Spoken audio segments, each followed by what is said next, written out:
the first thing we want to do when we're going to be writing a book with AI is figure out which AI model are we going to use. So, Julia, which AI model do you want to use? There's a lot of them. There's ChatGPT, there's Claude, there's Perplexity, there's, what's the Google one? Gemini, right?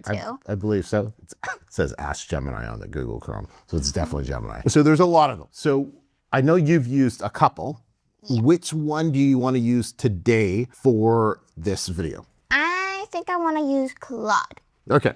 Any particular reason why you want to use Claude? I've heard you tell me that Claude is specifically built for writing and stuff like that, and when like other stuff is like for broader stuff. So the whole topic on which AI model you want to use is constantly changing. We're writing this end of May 2026. This, if using Claude is better for writing, which it is in a lot of cases, could be completely outdated in a couple of months, and we might be switching back to ChatGPT. In fact, a few weeks ago when ChatGPT, I believe 5.5 version came out, that was significantly better for writing than some of the previous versions of Chat. So which model works best is really go and test them and see which one works best for you. I still use Claude in the business for writing all emails, for writing all copy, for writing all of our books. I just like how I have it programmed and how it works. So for me, Claude is my go-to for writing.